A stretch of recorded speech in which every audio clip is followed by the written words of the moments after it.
Alright. Good morning, this is Layla Rao, and this is the latest installment of the LIA100 interviews. My guest today is Anneke, who has had an extraordinary career in Lean and Agile, and she's going to take us through her journey on where she started from and who she is today. So Anneke, welcome. Welcome. Hello, everyone. Thank you. So as I mentioned, you had a lot of different careers and a lot of different experiences. Can you tell us more about your journey to how you came to where you are today? Well, my journey started 50 years ago. So my journey started on a very classical IT department, so IT company, where we had to do projects, a large project for a customer. So I was basically a functional analyst, so someone who does the detailed analysis, who writes use cases, going talk to business. So it was a really typical classical job. But then suddenly, at a certain point in time, there was a new development manager, and he came in and said, well, let's do this large project in an agile way of working. So we all said, okay, what's it? So we got a little bit of form because I was not really following that community. I was not really involved with that. For me, it was something completely new. So we were a little bit formed, and then we started. But the first start, we just put development team in a more agile way. So they divided their work into sprints and went to a kind of scrum way of working. But the rest around the development team stayed a little bit the same. So we are still doing the analysis on a very classical way, making use cases. And then afterwards, the product was being tested after every sprint by testers who were also separate from the team. And it were actually the developers who wrote the user stories. So we write for them use cases and they wrote user stories. But at a certain point in time, we noticed that that didn't work. Because, well, we had upfront done some analysis and we did see that it didn't fit the stories. So then at a certain time we say, well, we are going to create, and then development manager also invented a new word, proxy customer, because in real Scrum we need a product owner, but we had a lot of customers who would want to use that product. So it was not easy to define one product owner who could join the team every morning, all day long. So they said, well, you analysts, you should be a kind of customer, but not the real customer, because you can't be product owners, you're just the analyst. So we invented a new role, proxy customers, and then they said, well, you're going to sit next to the team and just start doing. So it began. So I put my mind open to change. So, well, just try it. So I went down, sit with the team, because we were also on another floor. So I went down, sit together with the team, and then we started to work as a kind of cross-functional team with all kinds of roles within the team. So a real agile team as we know it, as it is today, may be common.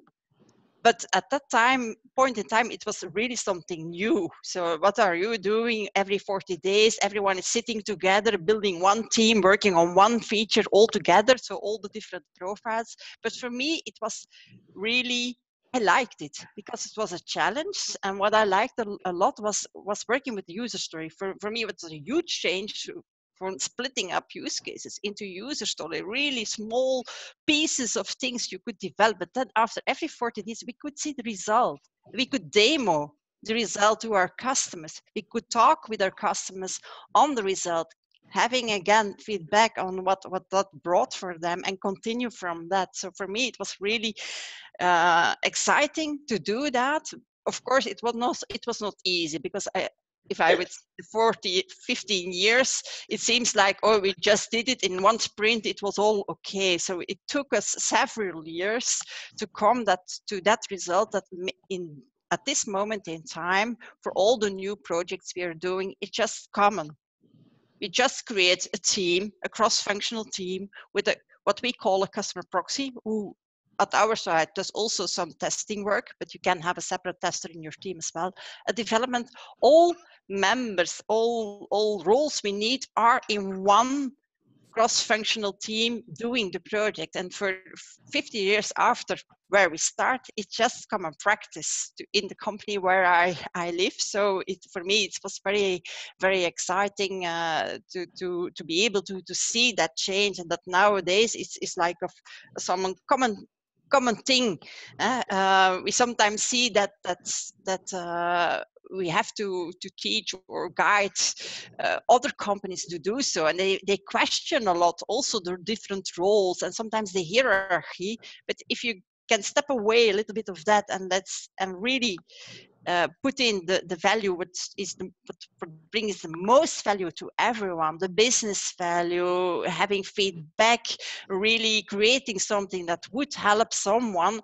That's what's all about. If you would put the agile values in front of everything, that's just the nice thing. And everything else, it doesn't matter. Just try to do the best thing for your customer with a nice team, also having good development practices. At our site, it's also very important that we have good development practices. So bring that all together and you can do amazing things for your business.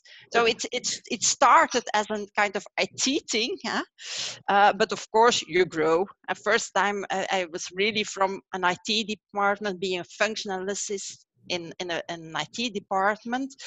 But by doing agile and being able to talk every 40 days to the real customer or product owner and working very closely at hand with that product owner, I learned to understand a little bit more also about the business and the things which are behind the business. So in the long term, over the 15 years, I also evolved a little bit more towards business and to things that are more about organizing business in a very lean and a more agile way. So I'm moving a little bit away, maybe I'm still doing IT things, but moving a little bit away from the purely IT organization of organizing one team, because I think we can pretty much do that. We're familiar with doing a project in an agile way of working with a good team. So we're familiar with that, but there's still a lot of work in also teaching our customers to look at their business in another way and to adapt that to be a little bit more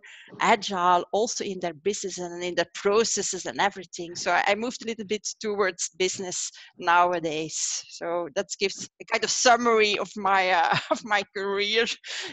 My career 50 years in a nutshell. That's a lot to summarize, and it's pretty awesome.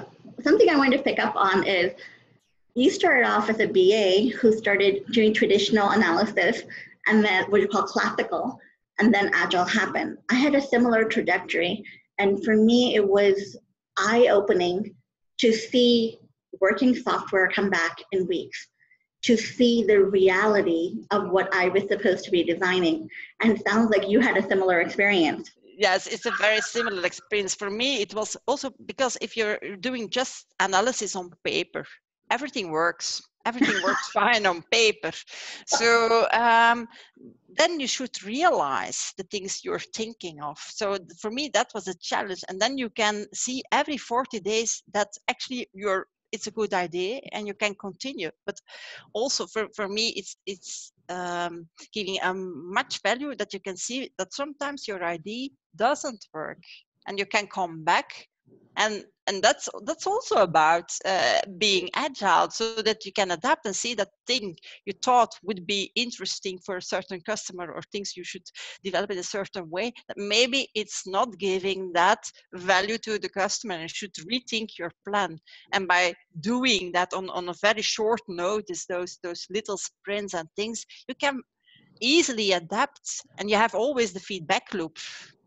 So I learned a lot of being an analyst in this kind of way, because on forehand it was a kind of analyst role on paper, and then we had the testers, and yes, sometimes you can look what happened with the product afterwards, but it's not that.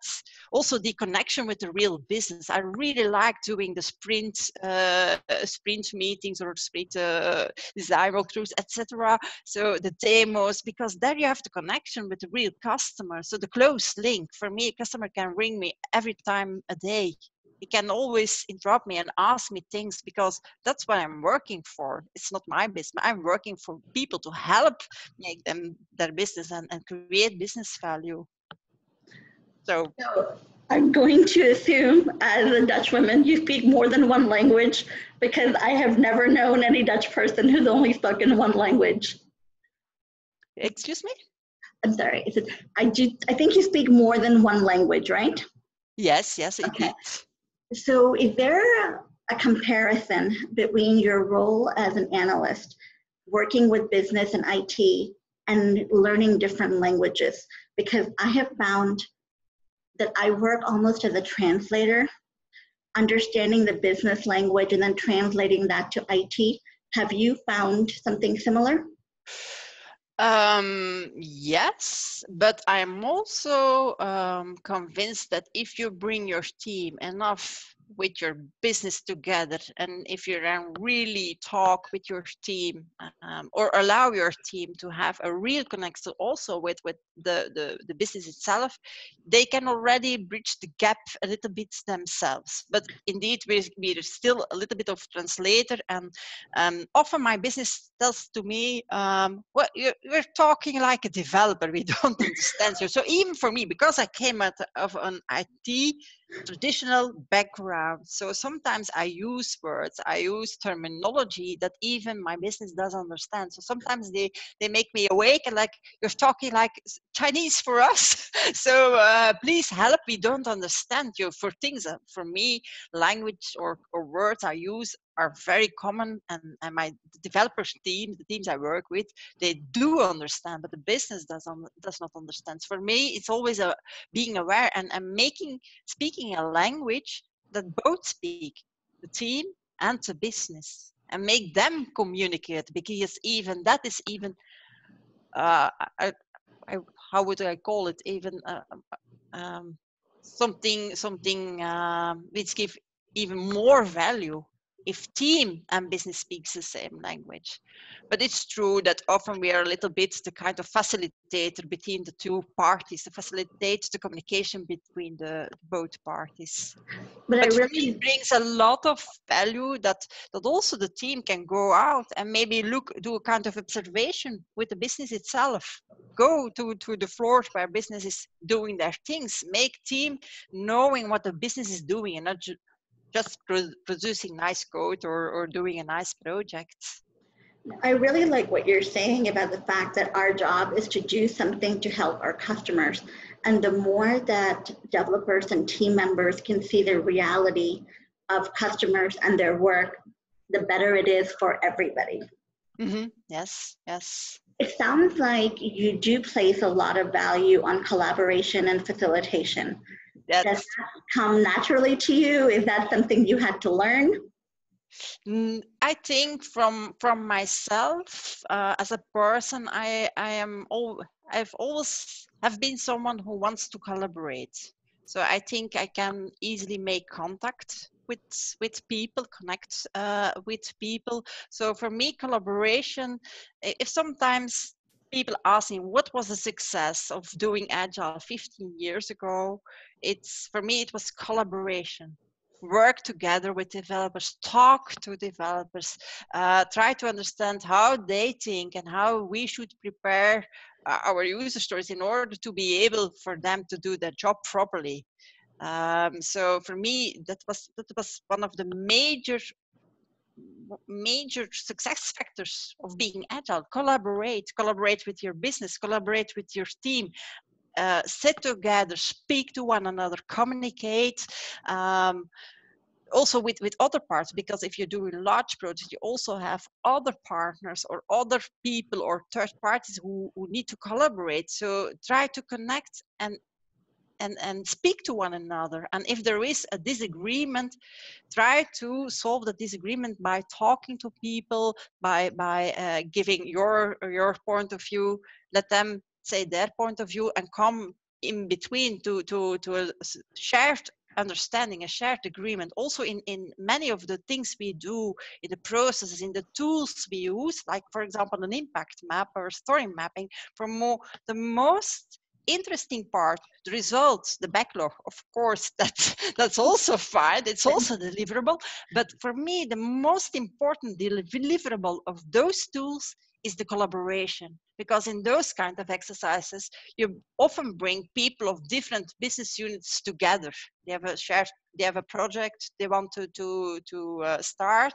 So you bring them together and they have to collaborate together to have a shared understanding on what they need. And for me, that's even far more important, or even equal important as having the backlog and having the stories and having the estimation and blah blah blah, everything the project leader needs, but the project manager needs.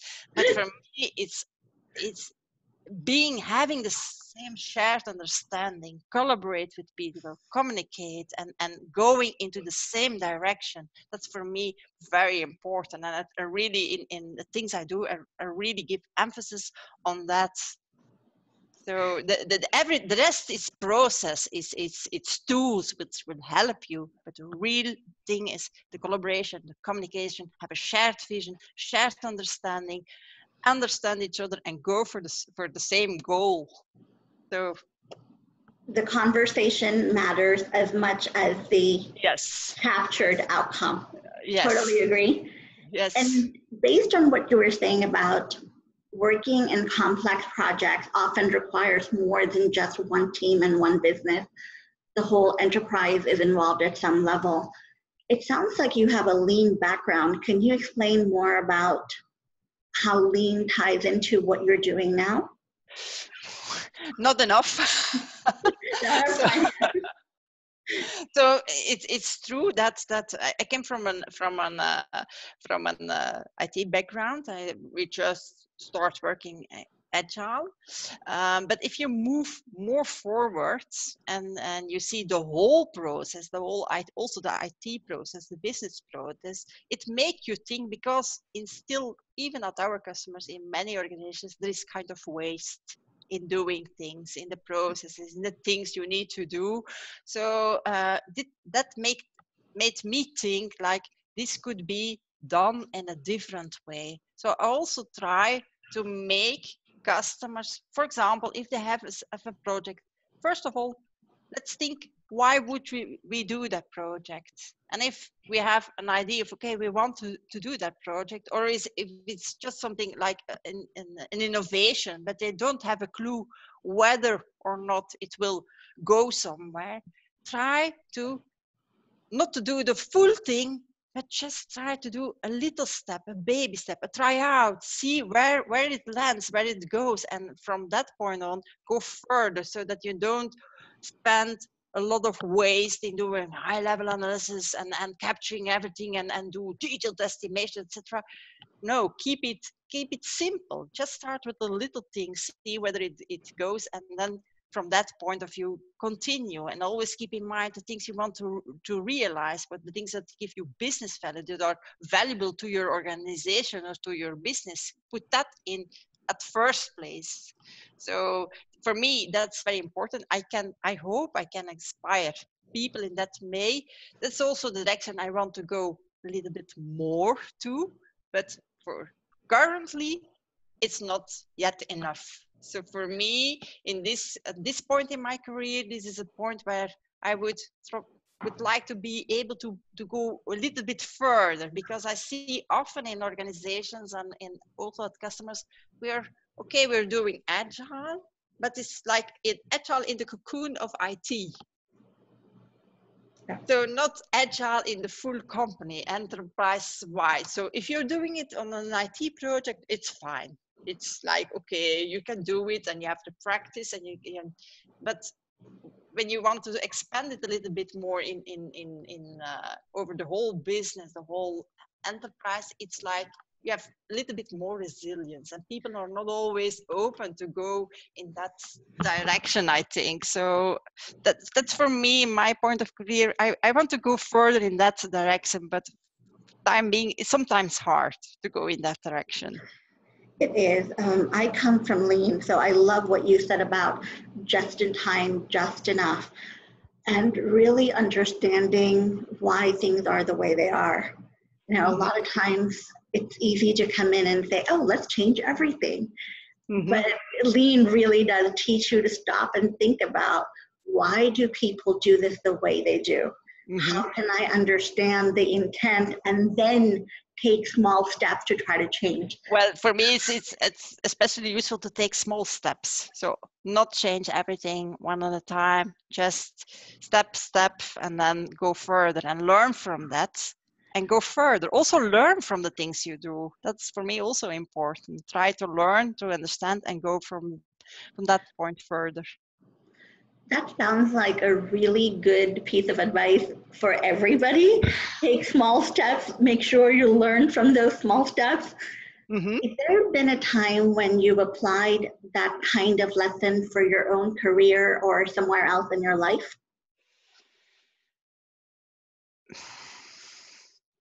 I think for it's hard to say, but for everything I